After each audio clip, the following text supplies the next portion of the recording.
Good morning children.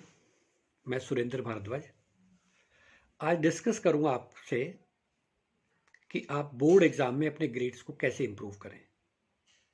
अगर आप average student हैं तो मोर देन एवरेज कैसे जाएं। अगर आप 70 प्लस वाले स्टूडेंट हैं तो 80% प्लस कैसे जाएं, 90% प्लस कैसे अचीव करें। और अगर आप 80 से 90 के बीच में रह जाते हैं तो how to improve your grades 90% plus. So today I will discuss a very important points to improve your performance, improve your results, improve your grades. तो सबसे पहले मैं डिस्कस कर लेता हूँ कुछ अपने पर्सनल एक्सपीरियंस से।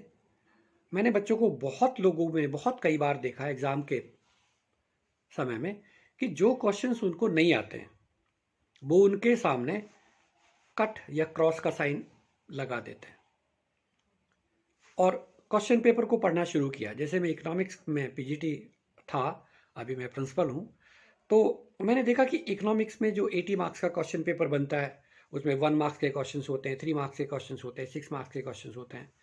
तो सपोज मुझे पूरे क्वेश्चन पेपर में ये भी आ गया, ये भी आ गया, वो भी आ गया, 1 to 10 में से 7 8 नहीं आया, आगे से भी कुछ क्वेश्चंस नहीं आए।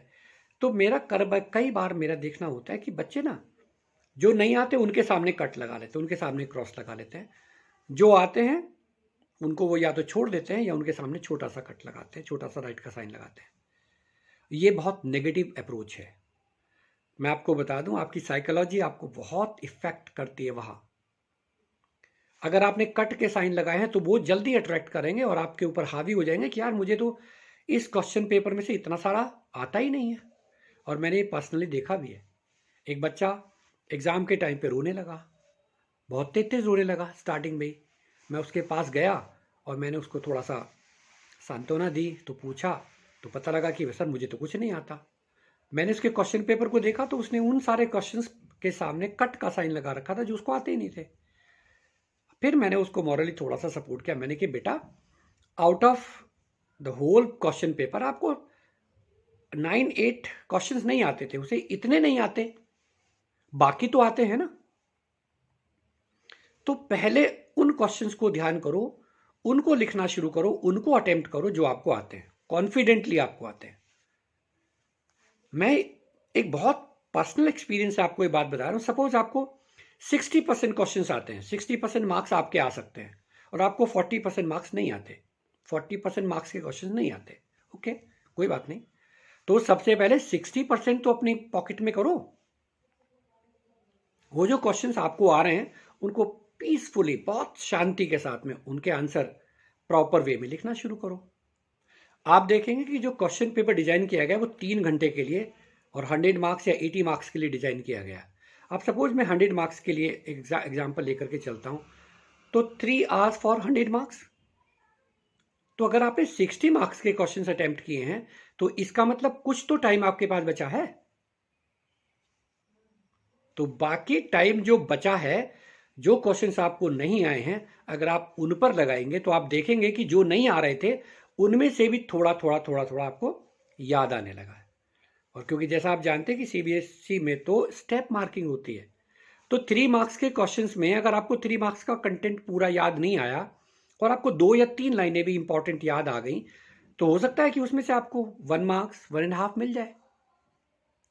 तो पहले फोकस करो उन पर जो आपको प्रॉपरली आते हैं और बाकी बचे हुए समय को यूटिलाइज करो उन क्वेश्चंस को करने के लिए जो आपको पहले पहले नहीं आए थे। तो इस तरह से आप देखोगे कि अगर 60 मार्क्स के क्वेश्चंस आपने ठीक से कर लिए तो बाकी बचे हुए टाइम में मैं दावे के साथ में बोल रहा हूं कि आपको 15 से 20 मार्क्स के क्वेश्चंस पूरे या आधे याद आ जाएंगे। और इस तरह से वो जो 60 मार्क्स आपने अटेम्प्ट किए हैं वो 70% प्लस में कन्वर्ट हो जाएंगे। तो पहला तो तरीका यह है कि कभी भी नेगेटिव थॉट अपने मन में मत लाओ, उनको कट का साइन बिल्कुल मत लगाओ, जो आते हैं उनको थोड़ा बड़ा साइन लगाओ ताकि वो आपको अट्रैक्ट करें। अरे वाह, मुझे तो ये भी आता है, मुझे तो ये भी आता है, मुझे तो ये भी आता है। पहला पॉइंट। सेकंड पॉइंट है क्वेश्चंस की जो वर्ड लिमिट होती है। मैंने बहुत बच्चों को एग्जाम में चेक करते हुए देखा है, कॉपी चेक करते हुए देखा है कि अगर उनको वो 1 मार्क्स का क्वेश्चन है या वो 3 मार्क्स का क्वेश्चन है और उनको बहुत सारा उसमें आता है, तो वो अपना सारा टाइम उसी में लगा देते हैं या बहुत सारा टाइम उसी में यूटिलाइज कर लेते हैं। अगर 1 मार्क्स के क्वेश्चन है और उसका आंसर आपको 1 लाइन में, 1 सेंटेंस में या कभी कभी 1 वर्ड में भी दिया जा सकता है, तो उसका 1 वर्ड क्वेश्चन का आंसर करो और आगे बढ़ो। उसके लिए सेंटेंस लिखने की जरूरत नहीं है। अगर आप उसके लिए सेंटेंस लिखोगे तो वह आपका टाइम कंज्यूम होगा। अगर वो 1 वर्ड में आंसर दिया जा सकता है तो 1 वर्ड में आंसर देकर के टाइम सेव करो। 3 मार्क्स के क्वेश्चन के लिए वर्ड लिमिट होती है 60 to 80, उसको फॉलो करो। 80 वर्ड से ऊपर मत जाओ। 60 to 80 में आप देखेंगे 5 to 6 लाइन में वो वर्ड्स लिमिट पूरी हो जाती है। तो और अगर आप पॉइंट में लिख रहे हैं, मान लो आपको नेशनल इनकम को डिफाइन करना है, उसकी इंपॉर्टेंस बतानी है, तो उसको पूरा उसी हिसाब से करो, उसकी डेफिनेशन दो, उसमें क्या मांग रहा है उस कंटेंट को पूरा करके रुक जाओ। 3 मार्क्स के क्वेश्चन में, 1 मार्क्स के क्वेश्चन में केवल स्टेटमेंट लिखो या 1 वर्ड लिखो। 3 मार्क्स के क्वेश्चन में 60 to 80 वर्ड्स लिखो, 90 वर्ड्स तक चले जाओ, कोई बात नहीं है। 4 मार्क्स के क्वेश्चन में 80 to 100 वर्ड्स की लिमिट होती है। 80 to 100 वर्ड्स मतलब 7-8 लाइन बहुत होती है। अगर आप उस 7-8 लाइन में पूरा आधा पेज, पूरा पेज लिखोगे तो भी आपको 4 मार्क्स ही मिलेंगे। 4 मार्क्स से ज्यादा नहीं मिलने वाले। एग्जामिनर के हाथ में पेन होता है मार्क्स देने के लिए, मार्क्स बढ़ाने के लिए नहीं। अगर 3 मार्क्स का क्वेश्चन है, आपने पूरा कंटेंट लिखा है प्रॉपरली, बहुत लंबा करके लिखा है, तो भी हम 3 मार्क्स देंगे। 4 मार्क्स के क्वेश्चन में आपने 6 मार्क्स का कंटेंट लिखा है, तो भी हम 4 मार्क्स देंगे। हाँ, अब बात आती है 6 मार्क्स में। 6 मार्क्स के क्वेश्चन मोस्ट लेंदी क्वेश्चन होते हैं और हम as a examiner, as a subject teacher, ये आप लोगों से उम्मीद करते हैं, हमारी एक्सपेक्टेशंस ये होती है कि आप उसको पूरा डिटेल में समझाओ। As much as you know about the question सब लिखो, ताकि हम 6 आउट ऑफ 6 देने के लिए बाध्य हो जाएं। जब एग्जामिनर का पेन आपके लिए मार्किंग करे और वो कंटेंट उतना पाए, डेफिनेशन, इंपॉर्टेंस, डायग्राम, जो भी कुछ उसमें आप कर सकते हो। जैसे मान लो मैं इकोनॉमिक्स का पीजीटी टीचर रहा हूं, तो मान लीजिए money and function of money लिखने के लिए आता है, वो 6 मार्क्स में क्वेश्चन है। तो मनी की डेफिनेशन लिखो, फंक्शन ऑफ मनी, और फंक्शन ऑफ मनी 2 तरह, जितने भी आपको आते हैं क्या वो कर सकते हैं वो लिखो। मनी एंड बैंकिंग में बैंकिंग की डेफिनेशन आती है, तो बैंकिंग के बारे में लिखो, बैंकिंग के फंक्शन लिखो, बैंक के फंक्शन लिखो। अगर 6 मार्क्स में क्वेश्चन है तो पूरा लिखो, ताकि अगर कोई छोटा मोटा बीच में कहीं आपको गलत हो गया है, ऊपर नीचे हो गया है, तो वो जो आपने जो एक्स्ट्रा पॉइंट लिखे हैं वो आपके उस मार्क्स को कवर कर ले। ठीक है, तो दूसरा पॉइंट है वर्ड लिमिट्स, और तीसरा पॉइंट है बिल्कुल positive mindset. Positive mindset, positive mindset के साथ आप जाओगे।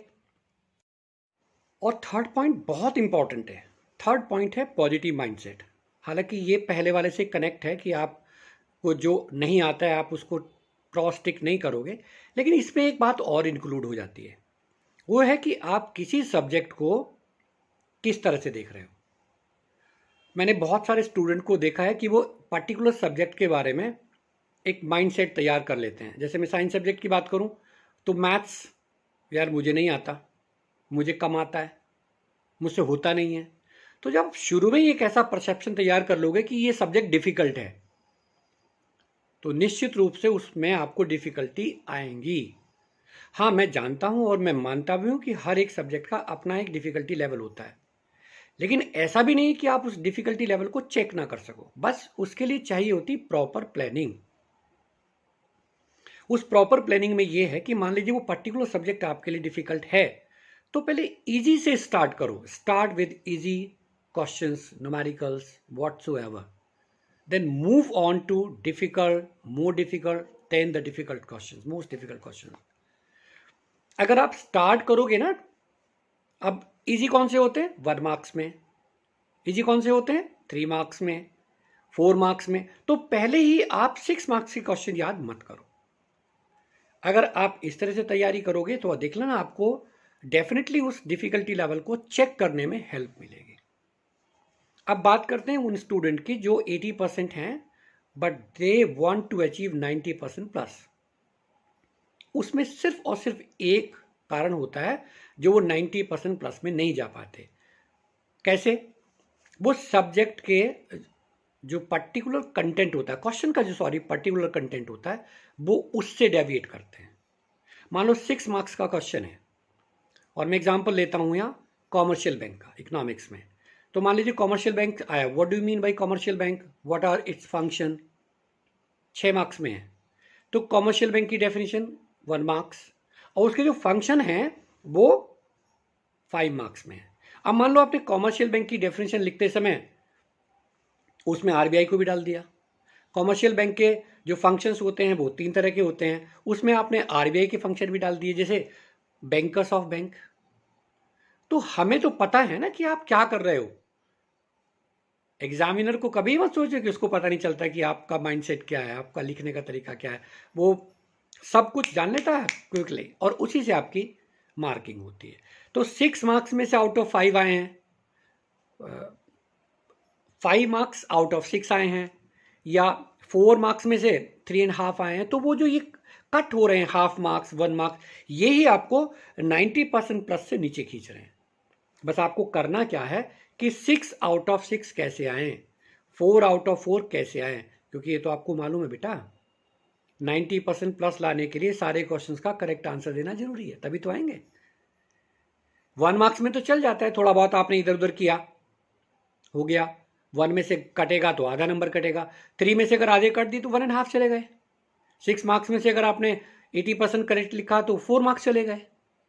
तो वो जो दो दो नंबर क्वेश्चन हैं, दो दो कट रहे हैं, 1 नंबर उधर से कट गया, 2 नंबर उधर से कट गए, वो आपको 90% से नीचे ले आते हैं।